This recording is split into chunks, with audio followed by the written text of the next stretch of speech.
Couple more comments coming down to it. How are we feeling, gang? Still good? Yeah? Hell yeah. Your next comment coming on the stage. You guys are going to love her. Make it loud for pronouncing it wrong. Frenchie Ferenczi, everybody. Sorry.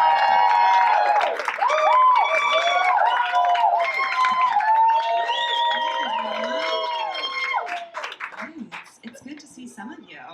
Hi, yeah, I'm Frenchie. I'm a boy mom. I have a 4-year-old. Yeah, 4-year-old and 6-year-old.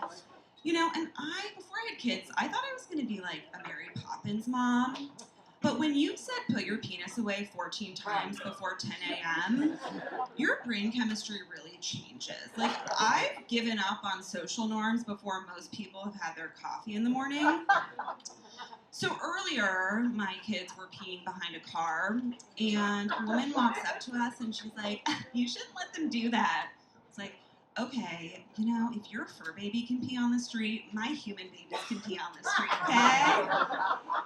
And you know, it's gonna be a little bit awkward when I run into her in the building elevator later, but we'll figure it out. Yeah. It's one thing how I talk to strangers, but sometimes I worry about how I talk to my kids. When I was leaving to come here, my older son, he gave me a big hug, and he's like, Mama, you smell like vagina. And the first words out of my mouth were, how do you know what vagina smells like? So yeah, I think less Mary Poppins, more Adam Sandler and Big Daddy. Yeah. You know, some people say that kids ruin their sex lives. That has not been the case for me. I blame my dentist. He prescribed me and my husband night guards, like the big plastic things, and so when my husband gets into bed at night, he looks like he's suiting up for lacrosse practice. And then he looks over at me and he sees Mike Tyson on Fight Night. What I'm saying is that we spent $1,500 to be repulsed by each other. And like, I'm pretty sure it was a hate crime, because how else can you explain why my gay dentist would overcharge his straight patients for a useless piece of plastic? Like, I looked into it. Night guards actually don't really do anything except for maybe like get more microplastics in your bloodstream. So I don't know, double hate crime. And now I'm stuck choosing between protecting my marriage and protecting my receding gums. A classic Sophie's choice. I'm happy to report my gums are thriving.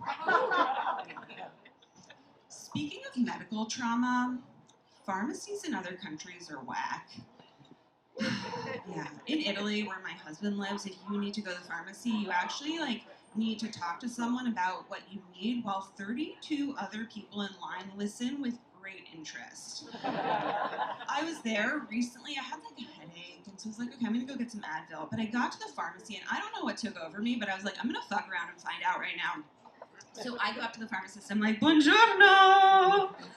I need a pregnancy test, condoms, lube, fungal cream, and ibuprofen. Thank you. I get home later, and my husband pulls me aside. He's like, Frenchie, are you pregnant? No, night guards and pregnancy don't really go well together. Yeah, he's like, well, my mom's hairdresser called her to congratulate her on her new grandchild because he saw you at the pharmacy. And I was like, oh my God, did I look fat? He was like, no, the pregnancy tests? I was like, oh yeah. This is the country that invented the confessional. But apparently, when the priest says, go now in peace, he does not mean to the pharmacy. Yeah. One of my biggest fears in life is being hungry at my mom's house. She's been trying to poison me with expired food for 37 years. Yeah. You could pick up her pantry, drop it off at the Smithsonian, and they'd be like, oh great, we have the press release ready, we'll open doors tomorrow. There are things in her pantry that are old enough to think that it's okay to refer to a person as Oriental. And don't get me started on her freezer, because that's in her mind, Never Never Land.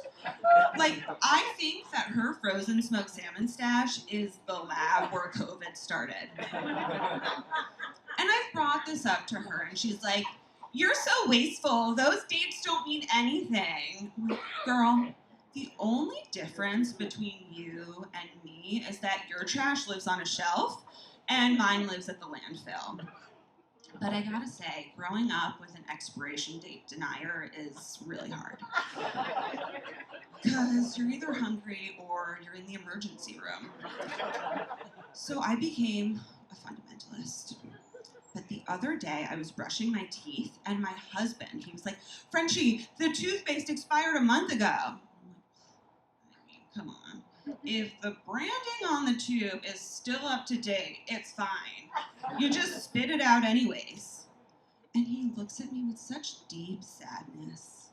And he's like, "Wow, you're starting to act like your mother." So now I'm starting to think that maybe my marriage has hit its best by date. Thank you, everyone. I'm Frenchie Ferenczi. Have a great night.